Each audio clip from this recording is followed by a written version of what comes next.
Bueno, en este segundo ejemplo vamos a calcular la masa en gramos a partir de los moles. Es decir, es un ejemplo al revés del que hicimos anteriormente, ¿sí? Entonces tenemos que calcular la masa en gramos, que representan 0,43 moles de nitrato de calcio.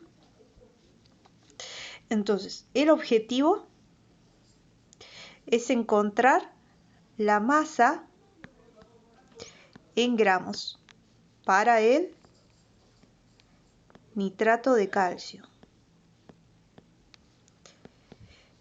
Para ello vamos a partir de los 0,433 moles y tenemos que encontrar un factor de conversión tal que podamos simplificar los moles y obtener el resultado en gramos.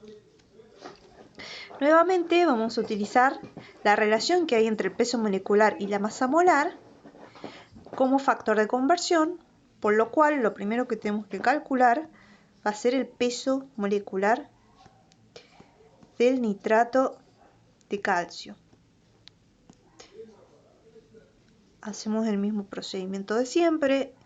El nitrato de calcio está compuesto por calcio, nitrógeno y oxígeno. El calcio en tabla periódica pesa 40 UMAS, tenemos un solo calcio, o sea que por los calcios vamos a tener una masa de 40 UMAS. De nitrógeno, el nitrógeno tiene una masa atómica de 14, como figura en tabla periódica, y tenemos en este caso dos nitrógenos, ¿sí? Porque si bien el nitrógeno tiene un subíndice de 1, fuera del paréntesis tenemos esta atomicidad de 2 que multiplica las atomicidades de cada uno de los elementos que se encuentran dentro del paréntesis. Entonces, 2 por 1 son 2, en este caso para el nitrógeno. Esto es 28 UMAS. Y del oxígeno, leemos en tabla periódica que cada átomo de oxígeno pesa 16 UMAS. En el nitrato de calcio tenemos 3 oxígenos y luego fuera del paréntesis tenemos que multiplicar por 2, es decir que tenemos en total 6 oxígenos. ¿Sí? Multiplicamos 16 por 6, esto es 96 UMAS, y finalmente sumamos los pesos de todos los elementos. 96 más 28 más 40.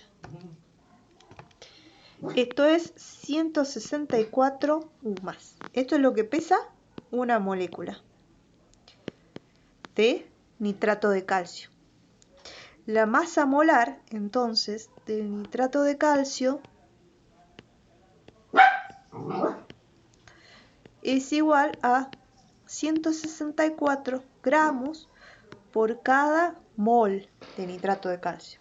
Es decir, que esto es lo que pesa un mol de moléculas de nitrato de calcio. ¿Sí? ¿Por qué aclaro que de moléculas? Porque es una sustancia compuesta. Si estuviéramos hablando del hidrógeno solo o del oxígeno elemental, estaríamos hablando de un mol de átomos de oxígeno o de nitrógeno o de hierro o de oro, ¿sí? Elementos que se pueden encontrar puros.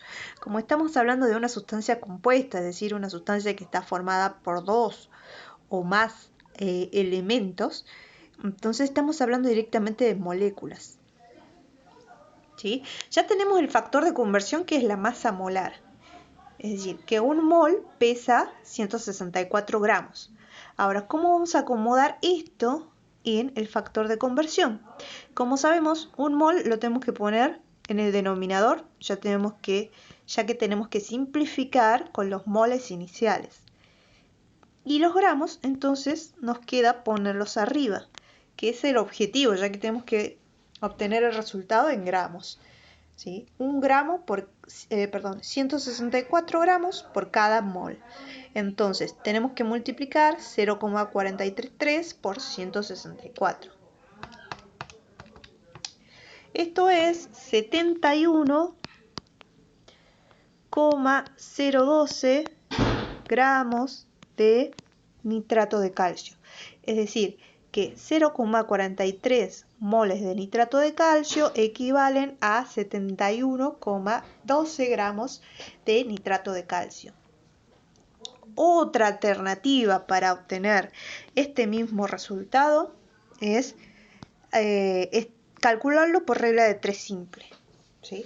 ¿Y cómo sería en este caso? Bueno, si sabemos que un mol de nitrato de calcio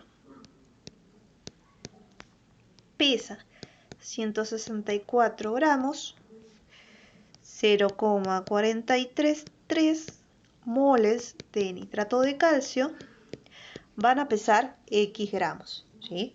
Entonces se multiplica 0,43 por 164 y se lo divide en 1.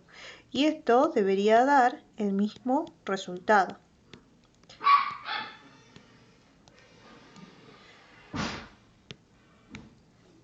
¿Sí? Son dos alternativas o dos caminos diferentes, pero en los que utilizamos el mismo concepto. El concepto de masa molar como factor de conversión. ¿Sí? Acá partimos del dato inicial, que es 0,43, y lo multiplicamos por un factor de conversión, que es nuestra masa molar. ¿Sí? En este caso, escribo mi masa molar como la referencia de la regla de 3 simple, como mi equivalencia, ¿sí? Y luego calculo para el número de moles que yo tenía de muestra.